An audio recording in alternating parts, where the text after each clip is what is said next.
Je suis Caroline Cloutier, directrice marketing communication, accompagnée de Mathieu Houle, directeur général. Nous sommes thanatologues, passionnés de coopération et du domaine funéraire. Vous écoutez le balado de la Coopérative funéraire du Grand Montréal pour que la mémoire vive. Alors bonjour Caroline, j'espère que tu vas bien. Bienvenue je suis content, dans un nouvel environnement pour nos nouvelles balados. J'en profite pour rappeler aux gens qui n'auraient pas vu nos premières balados, qu'il y a 5 balados qui ont déjà été enregistrés, donc que les gens peuvent aller continuer à voir et revoir pour apprendre à démystifier le domaine funéraire. Alors aujourd'hui, on va parler de crémation. Qu'est-ce que la crémation? À la base, la crémation, c'est une technique funéraire qui vise à réduire le corps d'une personne décédée à ses ossements, en os. Après la crémation, bien entendu, la partie majeure des ossements qui est composée de calcaire se doit d'être pulvérisée pour les ramener en fragments d'os, en petites particules, afin de les déposer dans l'urne choisie par la famille. Donc, c'est vraiment la définition plus connue là, de la crémation. Mais tu sais qu'en Asie du Sud-Est, on ne broie pas les cendres. Et c'est pour ça qu'on retrouve là, des aussi grosses urnes cinéraires. OK. Et la crémation, ça fait pas longtemps qu'on connaît la crémation au Québec, mais ça fait très longtemps que ça existe. On a fait des trouvailles en Australie 22 000 ans avant Jésus-Christ. Donc, ça remonte à très loin. Également en Chine, ça fait plusieurs milliers d'années que ça existe. Il n'y avait assurément pas les techniques qu'on a aujourd'hui. Ça fonctionnait de différentes façons, je présume, à l'époque. J'imagine que la crémation devait être plutôt comme un bûcher peu. Oui, assez particulier. On verra Et on pas ça. retrouve ça encore aujourd'hui en Inde. Ah oui, c'est vrai, c'est vrai. Ouais. On peut voir ça. Pour dire différentes régions, différents coins de la planète, puis il y a différentes façons de faire. Mais ça demeure de la crémation. Ouais. Hein? C'est de réduire le corps en cendres. Exactement. Mais ici au Canada, tu pourras me corriger, mais c'est au début du 20e siècle que c'est arrivé, la crémation. La crémation, on est chanceux à Montréal. On est le premier endroit au Canada où on a retrouvé un crématorium. Mais ça, c'est suite au Concile Vatican II, en 1963, qu'à ce moment-là, on a dit dans ce concile-là que la crémation n'altérait pas l'âme. Hein? Parce que le christianisme n'a jamais été fervent avant ça de la crémation parce que les flammes, tu sais, ça représente l'enfer. Oui, on parle vraiment de l'aspect plus d'acceptation au niveau de l'Église catholique parce que c'est arrivé en 1901 à Montréal, mais c'était davantage pour les communautés protestantes, là, si je ne me trompe pas, là, davantage du côté anglophone, que la crémation faisait partie de leur coutume ou de leur mœurs. Là. Tout à fait. Ouais. Et c'est allé plus tard au Québec, dans les années 80, là, que on pouvait commencer à voir, mettons, une urne dans un service funéraire à l'église, pas tellement avant 1980. Et c'est dans les années 90 là, que la crémation a vraiment pris son essor. Oui, c'est ce qui est arrivé aussi en même temps de la location des cercueils. C'est la crémation qui a amené ça, parce qu'il y a des gens qui voulaient être exposés.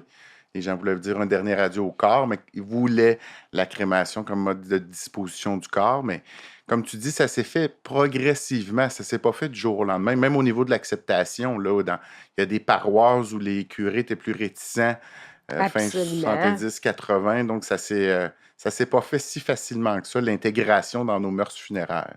Aujourd'hui, on peut dire en milieu urbain que la crémation a pris à peu près 80 de choix des gens. Là. C'est à peu près à 80 comme mode de disposition finale, la crémation. Oui, exactement. Même chez nous, à la coopérative du Grand Montréal, on est près de 90 comme choix.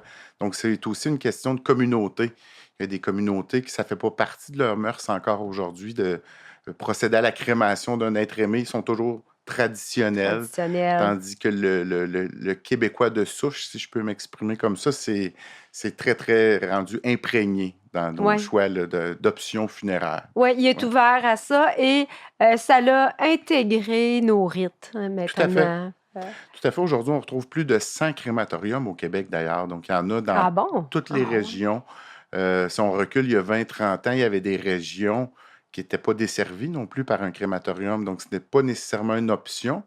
Ou si ça en était une qui était très dispendieuse parce qu'il y avait l'éloignement qui demandait le transport pour que ça puisse être réalisé. Mais Ouais. aujourd'hui, à ma connaissance, l'ensemble des régions du Québec est couverte par des crématoriums dans pas très, très éloigné de où les gens se trouvent. Là. Et toi et moi, ça fait quand même longtemps qu'on travaille dans le domaine. Et moi, au début de ma carrière, effectivement, dans ma région, il n'y avait pas de crématorium, mais il y avait d'organiser un transport, un fourgon qui passait dans chaque ville pour aller chercher les défunts qui souhaitaient la Mm. crémation. Et la semaine suivante, mettons, ils rapportaient les cendres. Et ça a amené une Oui, croyance, oui, oui, hein? oui, tout à fait. Puis je fais juste une petite parenthèse sur les délais. À l'époque, les délais, Eh les gens oui, aussi devaient être plus patients. On revient à une époque où les gens décédaient le mardi puis étaient exposés le jeudi. Quand il y avait un choix de crémation qui était fait, là, les gens devaient attendre. puis il n'y avait pas des crémations tous les jours. Non, puis c'est là que vient que la fameuse croyance, souvent que les gens ont un doute. Ça va-tu vraiment juste être mon père? Là? Ça va-tu être ses cendres dans l'urne? C'est qu'à l'époque, début 80, puis peut-être que c'est encore le cas dans des plus petites régions, les crématoriums ou les propriétaires attendaient d'en avoir plusieurs pour mettre en marche l'unité de crémation. Bien sûr. Il n'y a jamais eu deux personnes auxquelles la crémation a été procédée en même temps. Mais un faux crématoire demande toujours une période de préchauffement. Donc, le propriétaire, dans les années 80, s'il y avait une, deux ou trois ou quatre crémations, bien, il en faisait une journée par semaine. Et puis ça prend un technicien aussi, ça prend Exact. quelqu'un. Donc, partir l'unité de crémation, chauffer, Exact. avoir un technicien. Alors, il faisait les crémations toute la même journée. Exactement, un après l'autre. Oui. Mais quand il attendait d'en avoir plusieurs, je le répète, c'était pas pour toutes les faire ensemble, mais bel et bien un après l'autre, ce qui rendait la disponibilité du technicien plus facile et ça l'économisait au niveau Eh de oui. l'utilisation du faux crématoire qui était utilisé une. Plus la crémation est devenue un choix des familles, ben, il a été en fonction 2 jours semaine, 3 jours. Et aujourd'hui, par exemple, ici dans le Grand Montréal, la grande majorité des unités de crémation sont en fonction 5 jours semaine. Mhm. C'est dans un cycle normal, comme on l'a dit tantôt. Puis il y en a dans toutes les régions aussi maintenant. Exactement, exactement, tout à fait. Mais pour opérer un four, j'imagine, là, ça prend des permis, des certificats. Oui. euh, Pour Qu'est-ce être que ça prend? Lorsqu'on est titulaire d'un permis pour procéder à des crémations, de un, il faut avoir l'autorisation du ministère de l'Environnement. Mhm. Le ministère de l'Environnement on leur fournit une étude de dispersion au niveau des particules qui peuvent être émises au moment de la crémation. Donc, c'est étudié sérieusement selon des critères fixes et précis.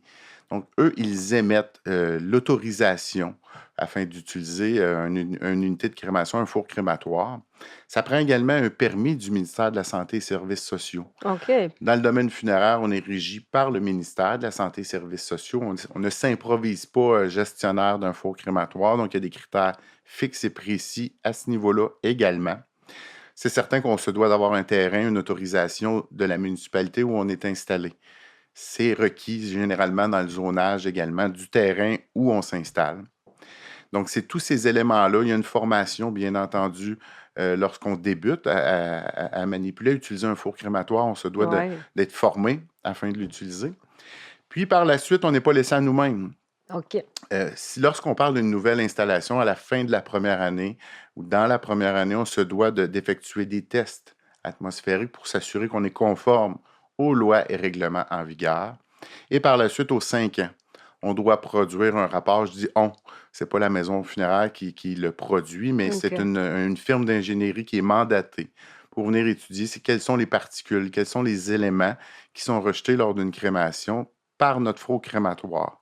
Donc ça, c'est un rapport que tous les crématoriums au Québec doivent faire aux 5 ans, qui est acheminé au ministère de l'Environnement, qui confirme que l'entretien, Bon. comment on l'utilise, c'est conforme et c'est bien fait. Puis généralement, un crématorium, on retrouve ça, c'est rattaché à une maison funéraire ou rattaché à un cimetière. Dans la Souvent, grande la majorité des cas, majorité du temps. c'est rattaché à une maison funéraire. Il y a des cimetières dans les Ouais. grands centres qui ont leur propre crématorium également, mais généralement, lorsqu'on sort dans des grands centres, c'est toujours rattaché à une maison funéraire ou à une de leurs succursales pour éviter, là, ça permet que tout se passe à un même endroit aussi pour les maisons funéraires et pour les familles. Ça limite, on parlait de transport, déplacement tantôt. Oui, Ça tout à limite les fait. déplacements. Donc, quand le corps est confié à une maison funéraire, mais on sait après que son être aimé est traité au même endroit, peu importe les demandes que la famille va avoir faites ou demandées. Mais là, Mathieu, dis-moi, c'est quoi les étapes d'une crémation?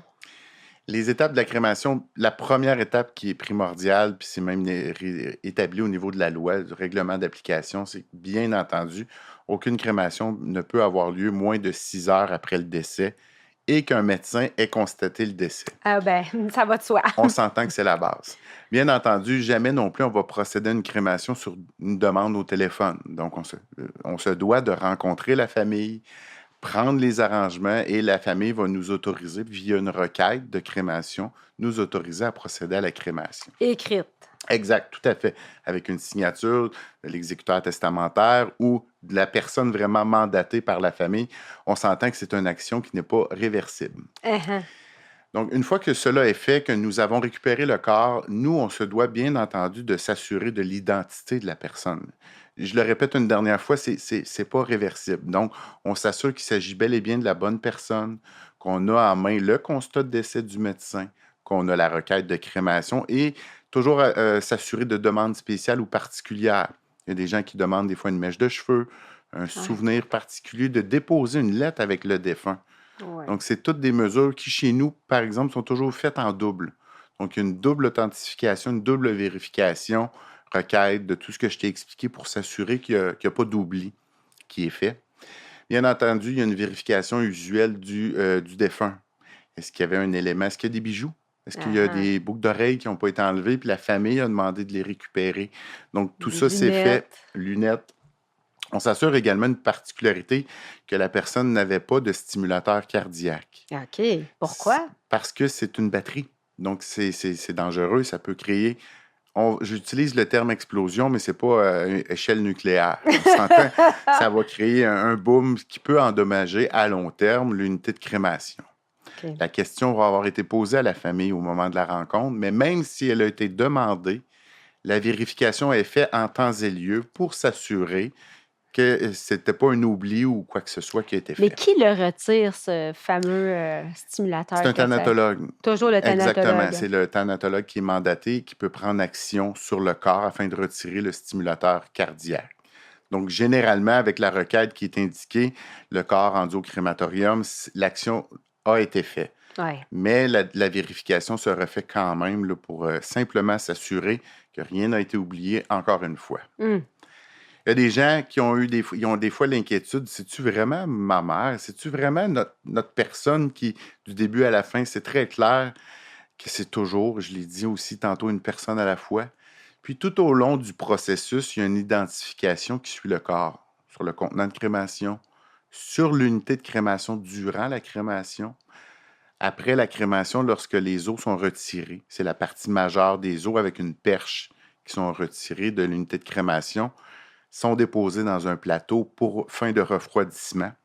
On s'entend qu'on atteint des températures assez élevées au moment de la crémation. On peut monter jusqu'à combien?